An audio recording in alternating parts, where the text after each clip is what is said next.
Okay, so good morning. Today's daf is daf Samach Hey, the second to last daf of Masechet Nazir, and we are at the bottom, near the bottom of Samach Dalid Amabet. We're near the bottom of Samach Dalid Amabet, and we are at the Mishnah. And let me call up my screen, and we will get going. Right now, we've been talking about the halachot of tumat mate, because that's the tuma that one receives if one comes in contact with a cadaver. And the reason for that is because obviously a Nazir is not allowed to become tameh. So because of that, and actually some wording that we had in our last Mishnah, we are now going to learn this Mishnah. This Mishnah, last Mishnah, referenced this concept of that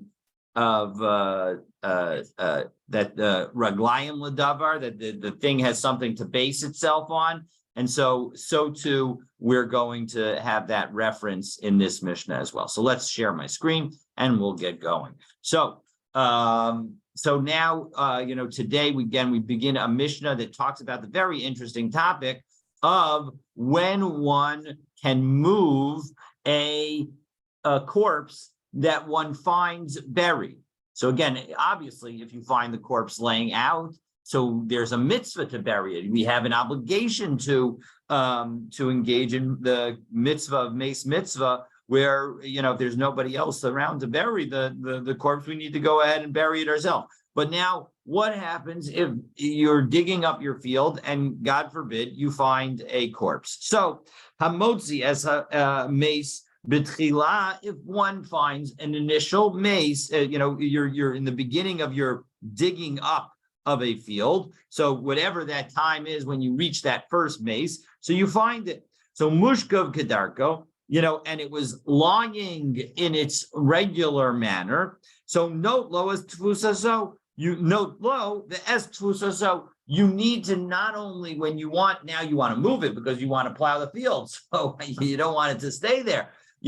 So what you're going to do is you're going to take it and the surrounding dirt with it, and you're going to move all of that to a new location. And the rush on which is printed on Samachei Amud Aleph, if we take a look about 10 to 15 lines down, it says Masnisin in brackets, Hamotzi Meis B'tchila.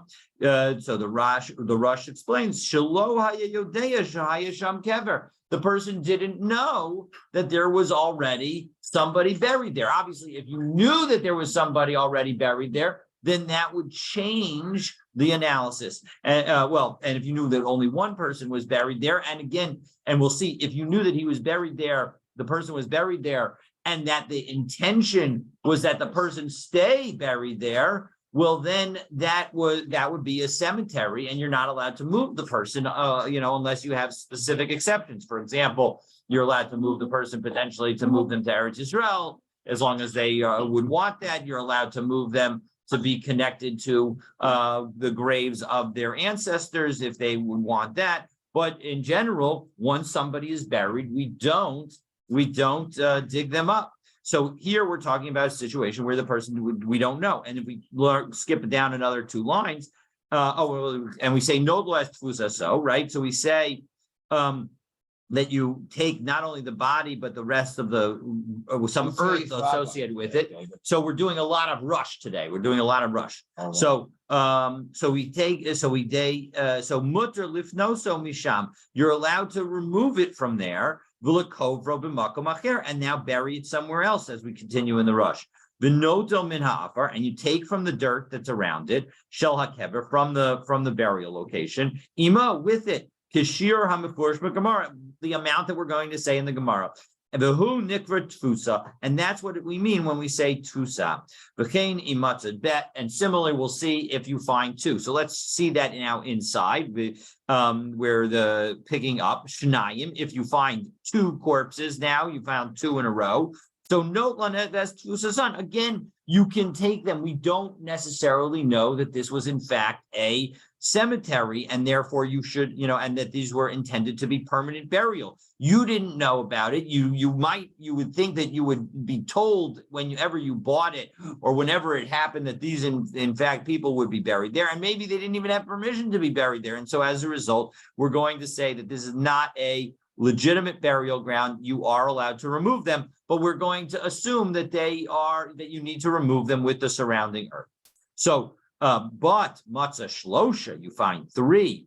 Im yesh ben zelazem mi arba amos va'ad shmona, if they are spaced in a reasonable manner, so that there's at least 4 amos between them, and no more than 8 amos from the first one to the last one. So the idea is that this indicates that it's likely to be some kind of burial chamber. That the idea is that the way people would bury is in a cave. They would essentially carve niches, and then sometimes those caves would collapse on themselves. And so maybe you have found a cave that has collapsed, and this is just the result of that.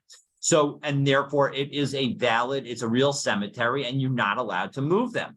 So then as a talking about a cemetery like we know about it now. What? Well, we're in the Talmudic era that they would have the structure that is discussed in Maseches, I think it's Bava Basra,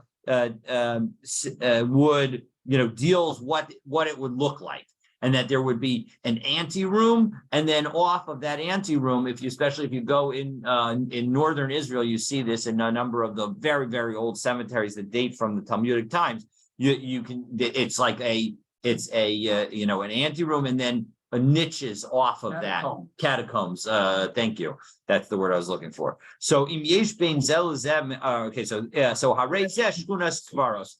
God bless you. So if in fact that is what you have, this structure where they're paced out in a nice fashion, well, then that indicates that we're talking about a grave. And again, going back into the rush on the next page, where it says, just a few lines up from the Tosas that says Prat laharog.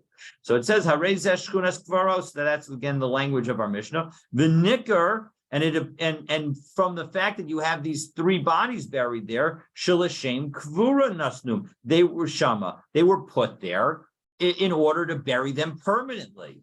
Va'asr lifnosam, and therefore misham, and therefore you can't move them from there. Va'afilu echad, and even if you only had one, im haya yodeya shilashem kvura nasnusham haya asr lifnoso. If you even have one, it's not that you need to have 3 corpses in order for there to be a cemetery. It's you need 3 corpses in order for now us to realize that this was probably an intentional and permanent burial location for these people. And so, but even if you knew for a fact that one person was buried and the intention was to bury them permanently in this location, then you would not be allowed to move them. Oh. But with 1 or 2, anu tolin shalom nikru sham el fisha. But we can, when there's only 1 or 2, and we don't have that background, we don't know for a fact that they were buried there permanently. Well, then we can move them, because we can say that maybe they were just buried there temporarily in order to move them. Or nikvarush besada below rishus, or they were habalim, or they were buried there without the permission of the owner, below kanu mikomam, and they didn't acquire their location. Aval kishahem gimel, when they have 3 of them, well then muchar shezeh hamakom miyuchad lekever, then it indicates that this is intentional place for permanent burial. Ki orech ha'ma'ara hu chet v'rachav ha'ma'ara arba amot. As I mentioned, that the general set structure of a kever was to have a chain, again an ante area, or a space off of which you would put all the niches, put all the catacombs, and that space would be 4 amot by 8 amot, and so as a result, you need to find everything within that amount of distance from each other. So now that we say what happens after you find, it's not only enough for you not to move those 3 corpses once you found 3 corpses, but bodeg himenu ulahalan esrim ama. You need to check around in all directions 20 amos to see whether there are any other corpses there. Because if there are, you need to make sure not to move them either. And even if you find just 1 corpse at the very end of that 20 amot, well, bodeg himenu ulahalan esrim ama. You have to check another 20 amot out and see whether there's there. Shtil raglayim l'davar, because there was a basis already, that there already was, literally the matter has legs. What does it mean that the matter has legs? Is that we already have the core 3. Because if you had found this 1 corpse at the very end first, well, then you would have dug around. You would now have found nothing within 4 to 8 amos, and you would be fine, and you would be allowed to move it. But because we found the 3 corpses first, that structures this location as a cemetery, and so as a result, now you're going to have to you're not going to be able to move this additional corpse that you found. She'ilut, and now the Mishnah says that explicitly. She'ilut tchila matzao note loba as tfusaso. If you would have found that last corpse, that's 20 amot away corpse, you would have been able to move it. You would have been able to move it from the very beginning, as long as you moved it with some of the surrounding dirt. And the Rush says this very nicely. It's about 3 or 4 lines up, 3 and 4 lines up in the Rush. There's narrow lines on the left-hand side of the page. Shiraglayim ledavar shazu hasada that they asuya lekvarim, that we already have, based on this concept of the fact that there are three corpses that you found originally together. We already know that this field is a place for permanent burial. V'hayu bash losha ma'aros acheros, and so now we have additional chambers. There's like that and umishum raglayim ladavar tana kol haniam. Sorry. Period. So the idea is that we can recognize that you have to go out 20 amos because of the concept that there's basically 3 different 4x8 structures, and you could end up having like an 8 plus a 4 plus an 8, or an 8 plus an 8 plus an 8, or an 8 plus a 6 plus an 8. Bottom line is that the measurements that are in this Gemara don't quite match up with what we are told in Basra. But the idea is that we have to be worried that there was a larger space associated with it. And then let me just finish this. Umishum raglayim ladavar, because we mentioned raglayim ladavar, Tana Kolhani, that's Mishnayos. That's why we're learning this additional Mishnah Hacha over here. V'kulan shenuyas b'makoman v'agav garara tananu Hacha. Right? It's all learned also in its right location, namely in Bava Basra, but also because that's a property issue. But we also learn it here because of this reference to this concept of Raglayim Ladavar. Now, Stan, you had a question. Yeah, how much, if you're able to remove the remains, how much of the earth do you have to remove? Excellent question. The Gemara is going to cover it for us. So let's take a look. But before the Gemara covers that excellent question, which is, of course, information that we need to know, the Gemara is first going to effectively darshan our Mishnah. It's going to take a look at the language of our Mishnah and recognize that it has certain implications. So Amar Rav Yehuda, so we're going to have a total of 7 implications. That's a lot. Yeah, I know. 7 implications from our Mishnah. So let's take a look and we will see them all. I'm just going to mark them all. Okay, so Amar Rav Yehuda is going to tell us the first 4. Matzah, the fact that we said that you had to find it, prat lematzui. So it's not talking about something that is already found, namely that you know about. So as a result, that means that if you already know about this kever before you get the field, then you're stuck. You can't move it. You're not allowed to move it. That's the law. So That's number one. And that's going to be obviously make things more strict for you because you can't move it. So, but we're going to have now 3 others that are, or 6 others that we're going to be, make things more lenient. Mace, prat laharug. So when we say a corpse, a dead person is buried there, is what you find, we're assuming that the person died of natural causes. If in fact they were murdered, they were killed, well, then that is going to exclude the possibility because most likely they were just buried there, not because of any intention to hide the body. Exactly. So as a result, that's not going to give us an intention for permanent burial. And so therefore, even if you were to find 3 of them together, you would not have to leave them in that location. Mushkav, they have to be lying down, and we said, so prat liyoshev, that again shows that if you find the body sitting up, meaning it essentially on some level, you find the body as if it was not buried in a nice manner, right? So you right when you go think Dumped. about what, dumped, exactly. And number 4 is even more so. Bidar kidarko, you find it in its usual manner, meaning even if it's lying down. But if you find it, then what does it mean? Kidarko pratla sharosho munok ben yirkosav.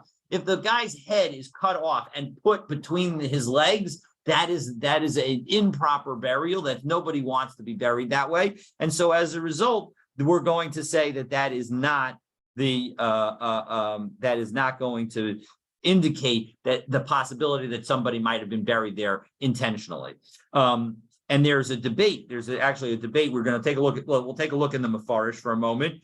It's 1, 2, 3, 4, 5, 10, 13 lines up in the narrow lines from where the lines get medium wide. Mace prat laharug she'im matza echad meguyad. If you find somebody who was killed, oshlashtan, or even 3 meguyadin that were killed. Amrinan dahachi itrame shenergu l'sham. The nikbaru sham shaloba beit hakvaros. Right, this person was just the killer buried them here. And so they were not. This is not actually to bury them permanently. And we don't treat this like a cemetery. But according to the Mefarish, you take them and you take the dirt that's around them. So essentially, the Mefarish says, at least for this one, and Mushkav Prat Liyoshev, She'im Matzan Yoshvin, Ho Ve'ein Mushkavin, L'Kashar Mason, and the Mefarish continues that since they're not lying like regular dead people, Notlan Ve'es Tfusasan, you can take them and you can take the area around them. How do we make a distinction? Does the Gemara make a distinction here between remains that could be Jewish and remains that could not be Jewish? You are making a brilliant point, and that is exactly what we're going to be discussing. Indeed, let's take a look in Tosos. Tosos says prat laharug kida amrinan besamach de mace shechasar ein lo tfusa ve'ein lo shchunas kvaros.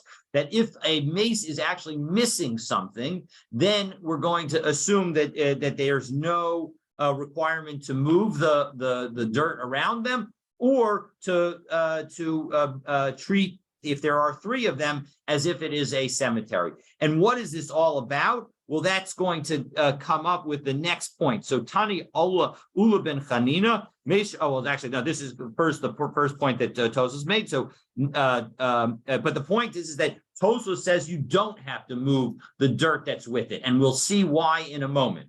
So again, Tani Ula bar Chanina teaches Mei shechasar ein lo tfusa v'lo shchunas kvaros. Not only does it not get this category of being a cemetery if you find 3, but if you don't even have to move the earth with it. So again, we have a machlokas between the Mefarish on the one hand, who says when you talk about somebody who was murdered or somebody who was buried sitting up, you do have to move the dirt with it, and you have Tosos on the other hand who says that no, you don't have to move it. Well, we'll follow Tosos in general, because what is it going? We are going to now explain the Chol Hani, my time alone. What's the reason for all of this? So Amrinan Dilma Ovid Kochavim Hu, because maybe this person is not Jewish. And Tosos says, Oved Kochavim Hu De Yisrael Ein Kovrin Oto B'Inyan Zeh. The implication is that a Jew would never bury somebody in this manner. And so as a result, in all of these cases, because it is a non-Jew and because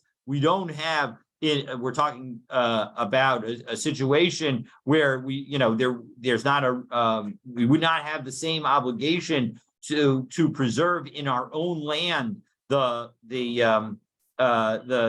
cemetery or the temporary would likely be a temporary cemetery for non-Jews because you didn't know about it ahead of time. So as a result, you're able to move them and you don't have an obligation to move the dirt around it. Now, there are two basic understandings of this concept of moving the dirt around it, but the simplest is that some of the body may have decomposed into that space and created tumah that would still be around, and we want to remove that tumah with the rest of the body, so that way the field that you create is going to be a tahor field. And so, but if in fact it's somebody who's not Jewish, well then the small pieces of even if one says that there's a tumah for a non-Jew, it would not. I don't think it applies in the case of minor pieces.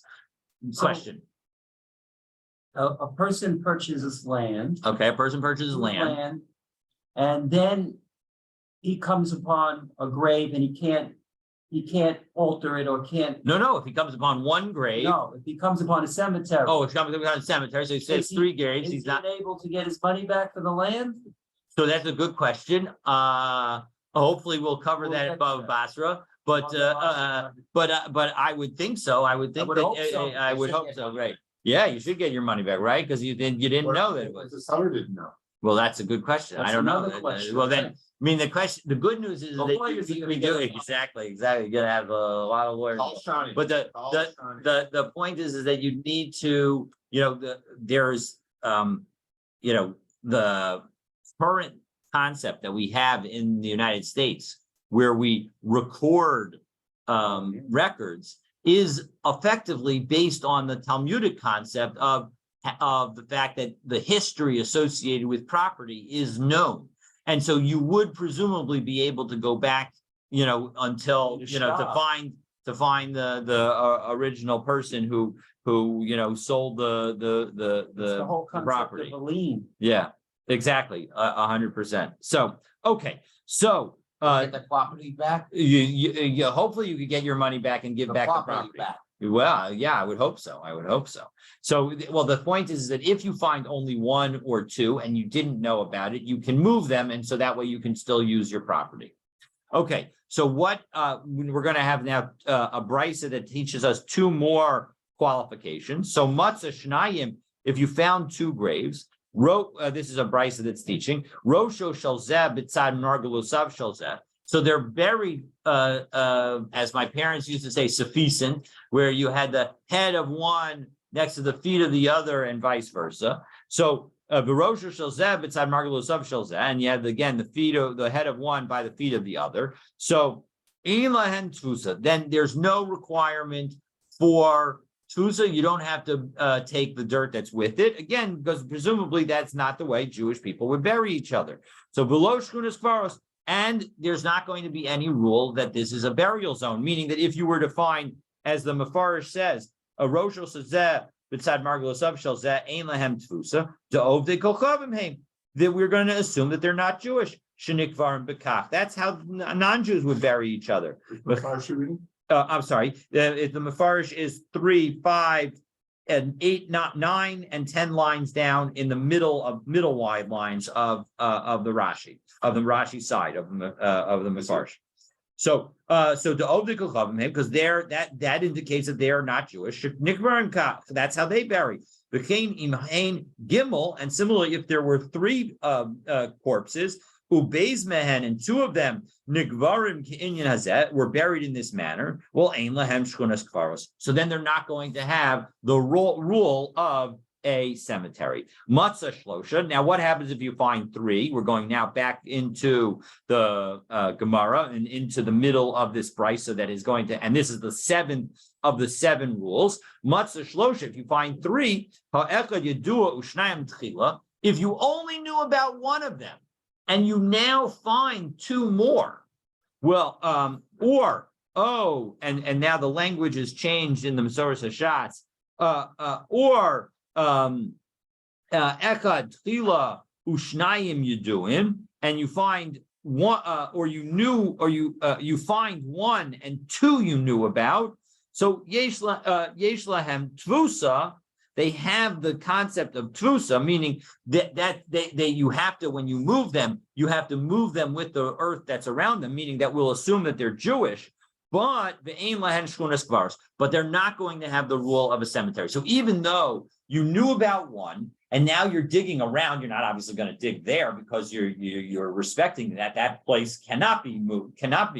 But the other 2 can be moved, and you know about it, and you now and now you learn about it because you hit the burial spot, and now you see that there's somebody buried there. So you have to move the earth with them, but you can move them. You do not have to leave them there. And the Rush explains, Echad yudua ubeiz tchila, perish shahayi yudua hakeber. You knew about the first burial and that it was a permanent burial. Aval ein yuduam im nikvar sham l'shem keber. Oh, I'm sorry. You knew about the first burial, but you didn't know whether or not the person was buried there for the purpose of keber, to permanently bury them. Oh, lefi shah. And therefore your intention was to move them. So actually, according to the Rush, you can move all 3. You don't even have to leave the first one. You knew about it, but again, the key in this case is you didn't know whether or not the first one was buried there permanently. You were just told, listen, somebody buried there. We don't know whether they were buried there intentionally as a permanent location or temporarily as a temporary location. You are allowed to move that 1 kever. The situation where you can't move the kever is if you know that they were buried there intentionally. So, and now we have a story that supports this idea. Ma'aseh Rebbe Yesheva, again, this continues the brisa that's going, again, supports this concept. Shabadak umatzu shnayim yiduim ve'echad tchila. He went and he's checked his field and he knew about 2 corpses, and you know what? He found the 3rd. Well, and so as a result, uvikesh la'asos and shchunas kvaros. And so as a result, he tried to make it, he was trying to say that, I have a graveyard, a cemetery in my field. So Amar lo Rabbi Akiva, kol shiagata larik yagata. Everything that you did unnecessarily. You did it like for spit. Lo amru shchunas kvaros el legima yuduin o lishlosha tchila. You need to either have 3 known to begin with, or you need 3 that you find. But if you mix a combination of known and found, that's not going to result in you having to leave the bodies there. That's not going to be proof that, in fact, there's a basis for it. Okay, so and Tosfos explains that Tosfos suggests that there are 2 possible ways of understanding this. One is to try and create a logic to it, that on some level that your knowledge of a burial is a different thing, and you need 3 things of the same sort in order to create the chazaka. Or alternatively, this is just halacha l'Moshe Sinai, and that's the way the halacha l'Moshe Sinai works. Is that you don't have to treat the area as a cemetery if you don't learn about all of them at the same time. Either you knew about them already, or you find all 3. That's weird, because if one guy finds one, is like, I don't want the field anymore, I'm going to sell it, and that's someone, I found a body there. Yeah. The second guy finds 2 more in a regular pattern, like we were talking about. Yeah, Why would yeah, that be a cemetery? 100%. It's an interesting, that is frankly the reason why it makes most sense to say that if, to the extent that we would apply the halacha in that manner, that it's just got to be halacha l'Moshe Sinai, because that's because you're absolutely right that on some level the logic doesn't hold. The first guy's not required to check for more. Correct, exactly. So, okay, so, The authorities would come in and check. Possibly. that may be. Okay, so now the next words, we're at the two dots, about 10 to 15 lines up in the Gemara. And so note we say that we have to remove the burial along with the some of the earth. So how do we know this? So how do we know that you have to remove some of the earth? So I'm a review. The offers one potential answer. When the pasuk in Sefer Bereshis talks about Yaakov telling his children that they need to take him out of Egypt, it says,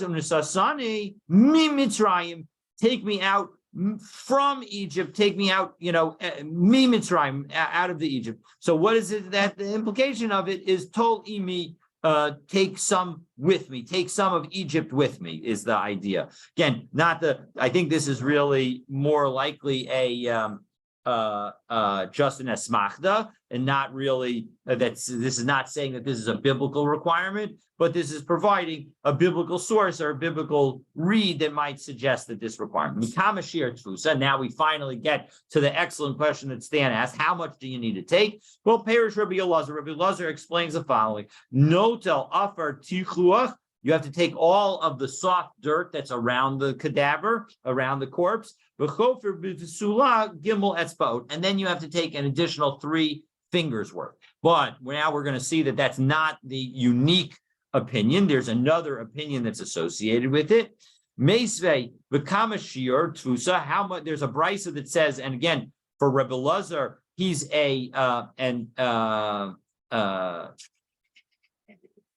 he's an Amora. This Rebbe Lazar is an Amora. So now this is a real question because he's not supposed to argue on a brisa. But kamashir mitzvusa, how much is the amount of dirt that you need to take? So Perish Rebbe Lazar ben Rabbi Tzadok, Rebbe Lazar the son of Rabbi Tzadok, says the following: Notel es hakismin. You take the chips of wood that the person would be buried around. Would be buried around the person, ve'es haksasos, and some clumps of earth, the zorek es havadayin, and then you can throw away whatever's definitely not part of the body, umaniach es svekos, and you leave whatever you're unsure about. Bashar mitzdarif larov binyano shelmes, and the rest is going to count the majority of the skeleton, larova atzamos, and the quarter kav of bones, limlo tarvad rekeb, and or a ladle full of corpse dust. So basically, whatever you have left after you take the stuff that's around and remove anything that's definitely not the body, that will include in the measure of the amount of a corpse that you have. So, but what didn't we not say? We didn't say anything about soft dirt, and we didn't say anything about 3 fingers, especially. So that seems to be a machlokas. So Huda Amar Ki Haitana. So when Rebbe Lazar said his statement, he was going with the following Tana: Titania b'kamashir tvusa. How much is the amount of tvusa? Rabbi Yochanan Mishum Ben Azai notel afar tichuach v'chofer b'vsula shalosh etzbot. So you take all the soft dirt and you take additional 3 fingers of sort of unadulterated virgin soil. That's how much you need to take away. And so as a result, that's the source for Rebbe Lazar. So the bottom line is, however, we don't generally do this today. Specifically, we often have the to the extent that we're moving somebody to, for example, to Israel, especially, for example, in the context of temporary burial during the course of COVID. The coffin would generally be still intact sufficiently in order to move it, but and you would not need to take any dirt around. But in any event, according to Rav Moshe, basically this concept is more about tuma, and since we don't have tuma in today's, we're not concerned about tuma in today's world. So that, and to the extent that we bury people in cemeteries we're not worried about a Kohen going into that area and becoming Tameh accidentally. So as a result, there's not going to be a concern that you need to take the surrounding dirt associated with it. We're treated like non-Jews. You're treated like non-Jews. Okay, yes. All right. Bodek Himenu for a different reason. We're not treated like non-Jews as non-Jews. All right. Bodek Himenu. So now we said that you have to search, now that you found the three corpses, and we treated the area as a cemetery, so you got to search around it. So Amarava Badakofina, you check what happens if instead of finding all three and then saying, whoops, I can't move any of them, what happens if every time you find one, you remove it? So Badakufana, you check and you remove. Badakufana, Fina, and you check and remove. Badak ve'ashka. And now you find, you check again and you find something. So now we got the third body. So what do you do? So lo hai mifane lay. So he explains, Rava explains, what do you do? Lo hai mifane lay. You can't move this one, Gabi Hanach tray, to the other two. The lo hani tray, Gabi haichad. And you also don't have to move back the two that you moved, meaning once you move them already to a new burial spot, you leave them there. So Igada Amri, there are others who say that actually Rava's statement was the following, that it wasn't saying that you don't have to move them, but rather giving us flexibility to say the following, that since you had the ability to move the first two, you can also move the third one. So why is that? So let's take a look at Tosos. So Ika de Amri Kavan Shanisam Rishus Lapanos, Shekvar Pina Kodem. This is the second Tosos on Samachayam Bet. You already moved them. Shiyada Shishlosha Haim. Shekvar Pina Kodem Shiyada Shishlosha Haim. You removed the other two before you knew that there were three. So Af Hashlishi Mefana Lamakum Shiyirtza. So too you can move the third one to the location that you want. Debe Echad Lo Nitkan Shchunas Kvaros. Because we did not establish this concept of saying that a place is a cemetery for only one. But there's a little bit of a question. Im halachahi, if this is whether this is the right conclusion. B'shema kolze min halacha, and maybe all of this is actually from halacha l'Moshe Sinai, and that was really the explanation. Because again, the logic as James highlighted, doesn't really hold up, because you end up with this odd situation where you find one and you don't do anything about it, and you just tell the person after you, I found one, and then the person after you finds two more, and now those three don't combine to create a shchunas kvaros. So as a result, it just seems like the best explanation is that this is just the halacha l'Moshe Sinai. So the Gemara now wonders, 1 second, why not make the whole area a shchunas kvaros? So Amaresh Lakish, ila matzut the tiaru Eretz Yisrael. Look, there's a little reason that they found in order to make to make the land of Eretz Yisrael pure, meaning to try and make clear as much of the land so that only places that are really cemeteries should be identified as cemeteries. And if we take a look at the Rush, it's right opposite the Tosos Hachi. It's the Tosos basically where the lines get to the middle wide lines of Tosos. It's the just before the last of the narrowest lines of Tosos. The Yesh Lomer Ila Matzu Eretz Yisrael. So that the point is that the alila mu'etes, with a small thing, ubisvara ketana, and with only a little bit of logic, taru Eretz Yisrael. They wanted to try and purify the land of Israel. Mishum kohanim, so that the kohanim could walk around. V'osei taros, and you can be careful about tuma and tara. V'hachanami, and so here too. Because you had permission to move the first two, so now you also have permission to move the third one. Below Damila Kever, and it's not as if Hayadua. It's not comparable to knowing that there were three bodies buried there at the same time. So we would say that it's prohibited to move them. De'ain Kanya Dia vada'it, because there is no certain knowledge. Again, all of this is based on the idea that we don't know for sure that the person was buried there permanently. As soon as somebody knows that the person was buried there permanently, well, then you're not allowed to move those, even a single burial location, even a single corpse. Okay. And you could find and move unlimited. Sorry, say that again. You could find and move individual bodies. As for an unlimited time, if you move each of them individually, as long as you didn't know about them ahead of time, and that's correct. That is certainly the way it would imply from Rava's statement. Okay, so now the next Mishnah changes the topic. We were talking about Tumas Mace. Now we're going to talk about Tzarat. And so let's take a look and see what the Mishnah says. And we'll do the Gemara on this, and we'll leave off with the next Mishnah for tomorrow. So, kol safek niga, in any kind of situation of doubt with respect to tzaras, b'tchila, where you have the doubt and the person is currently tahor.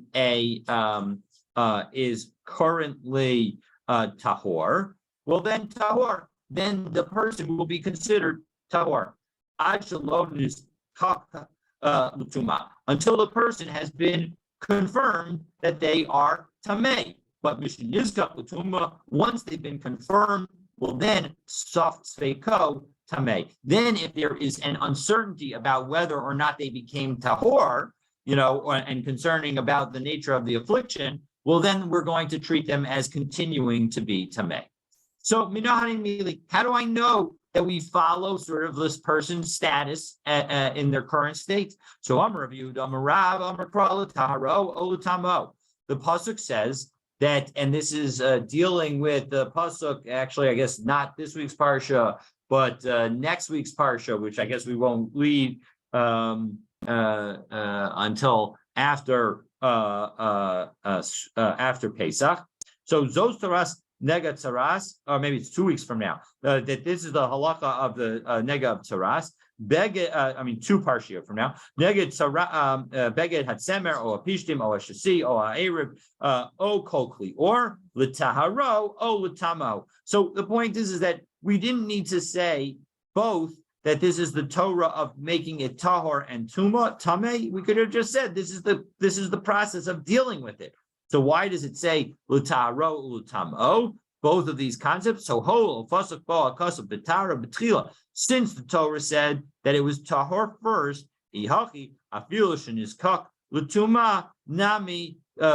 so that's why in our Mishnah, if in fact you have a suffix, we're going to let the suffix result in your being tahor. Well, 1 second, well,